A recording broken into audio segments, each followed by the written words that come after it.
Do you want to know? Hello everyone! Have a blessed morning today!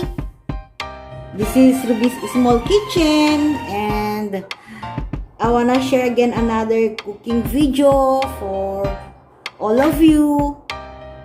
So my today's recipe is salted bean sprout with tofu, and these are our ingredients.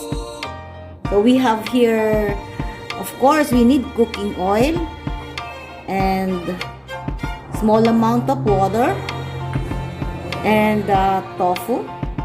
I already fried it, and we need carrots and of course garlic, onion, and our bean sprout or toge. So we have here ground black pepper, fish sauce, and small amount of ground pork.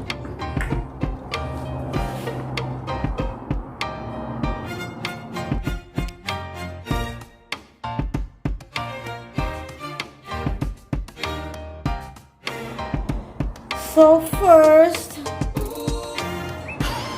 what I'm going to do is to prepare some of our ingredients. So like this one, I need to I need to cut it in a small square.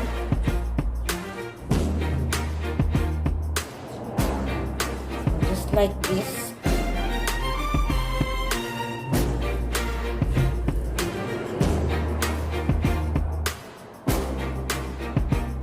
Just like this.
And I'm done with our tofu. So next is our carrots, but I'm gonna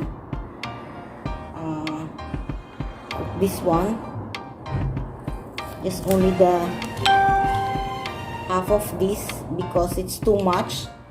So I'm gonna save it, the other half, another half for my other recipe. So peel the carrots,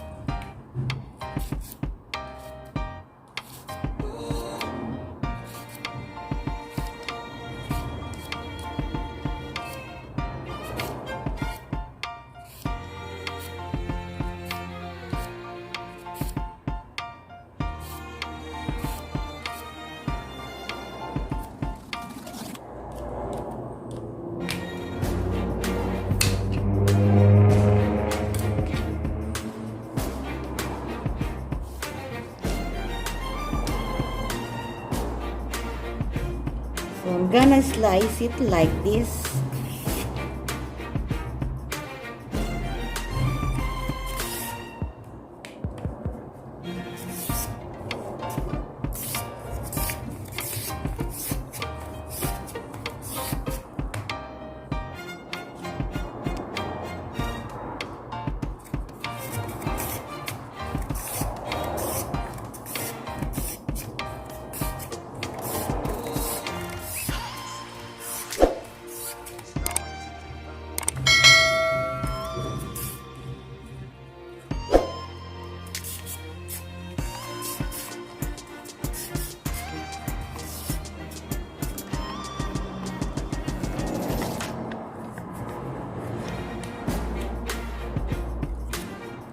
So be careful when slicing it because you might get hurt, you might get cuts.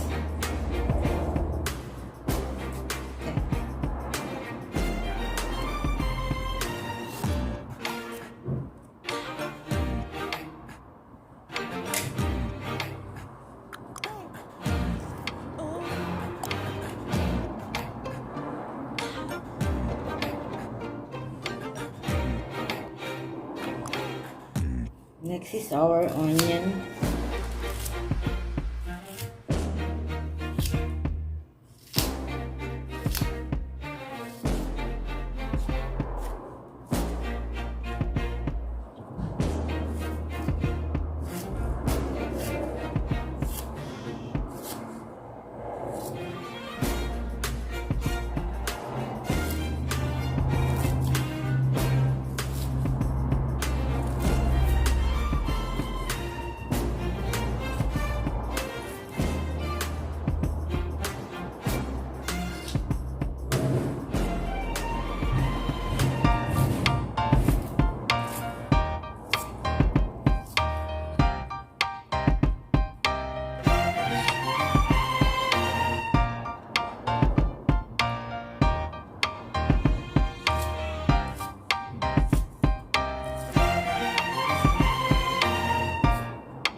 Then the garlic.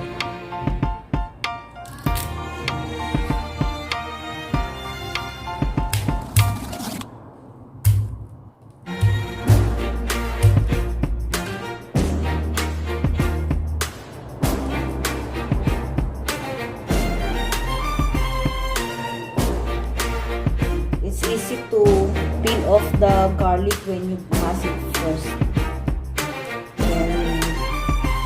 After you peel it off, just slice it or mince it. So it's so easy to prepare the garlic.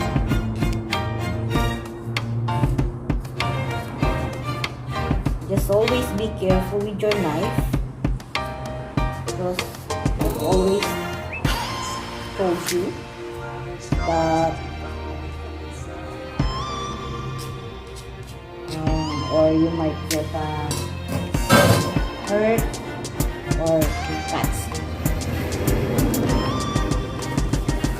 So now we're done with our ingredients. So let's start cooking. So let's put our stove into a medium flame. Our pan.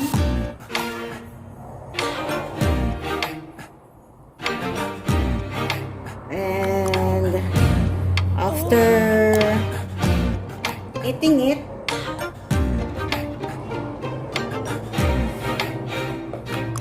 gonna put the cooking oil.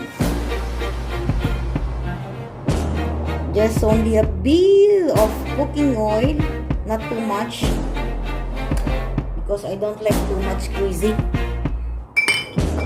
for my vegetables.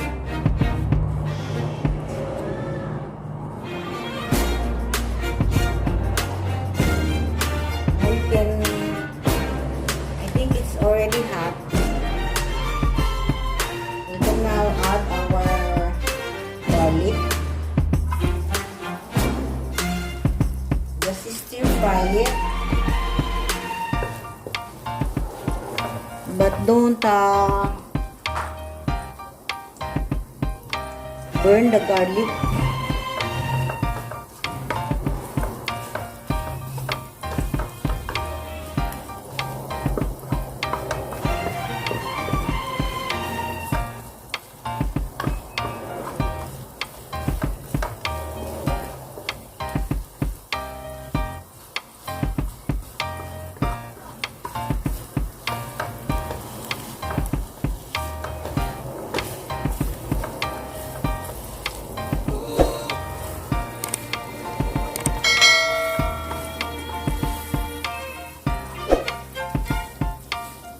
when the garlic are cooked, just mash it.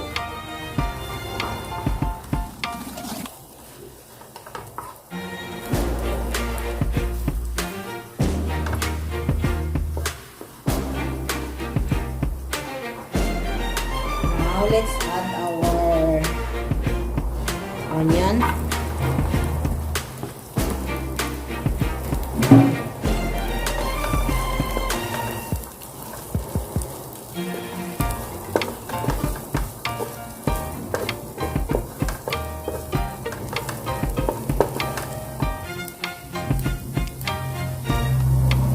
Like what I always told you, next to the onion is our ground black pepper.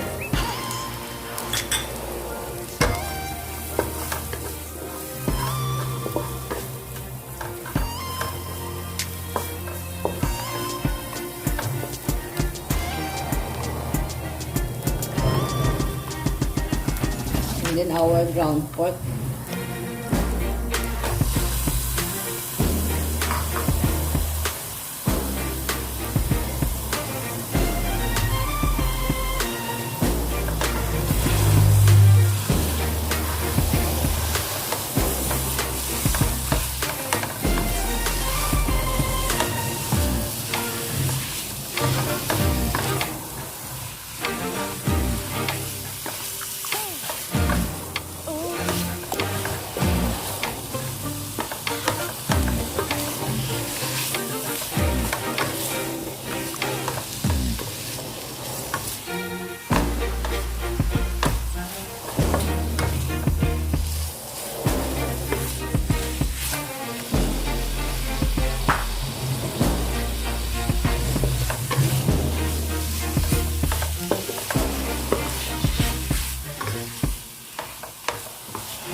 Just keep on mixing it so that the ground pork will cook, will fully cook. Now let's put our flame into low fire.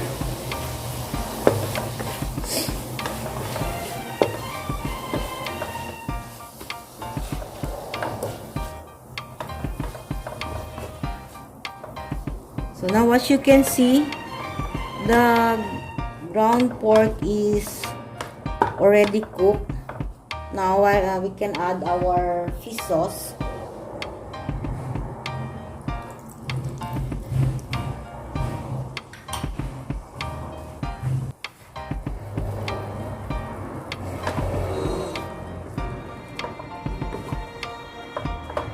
Now we can add our carrots.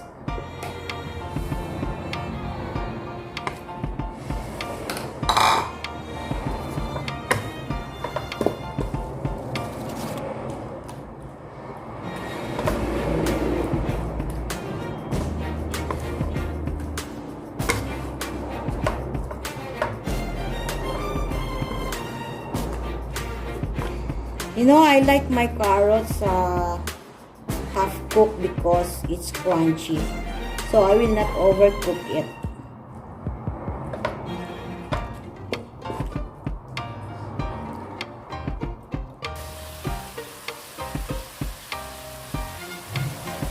Add the tofu.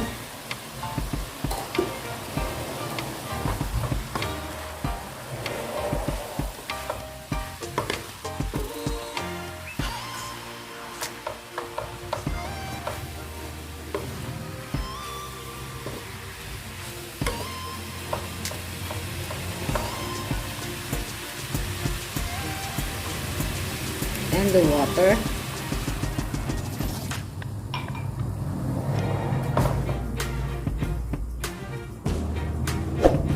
So let it simmer for a while.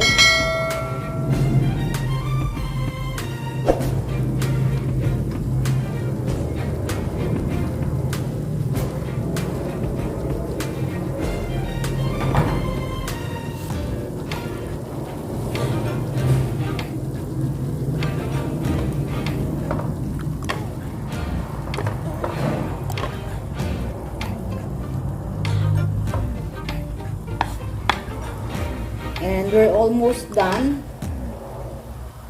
Of course, gonna put our bean sprout. But you know what? We should take the roots part because it's not really good to see to our eyes. But for me, I'm not removing it because it will take time, and you know, our lunch gonna be late. So I just put it like that.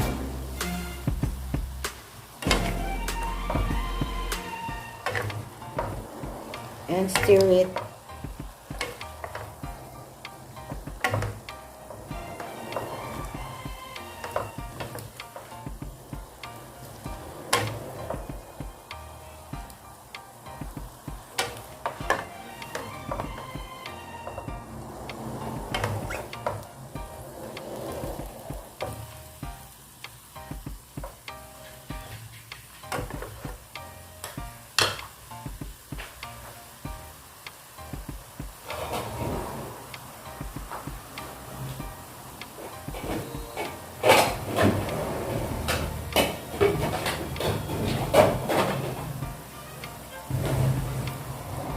And cover it. Just simmer it for a while again.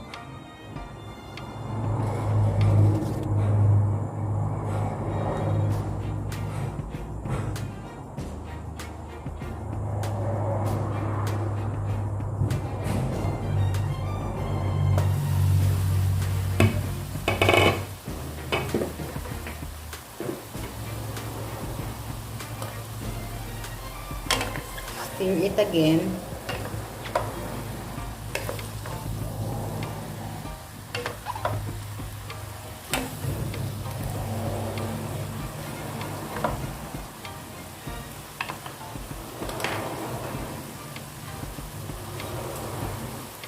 Now let's taste our bean sprout.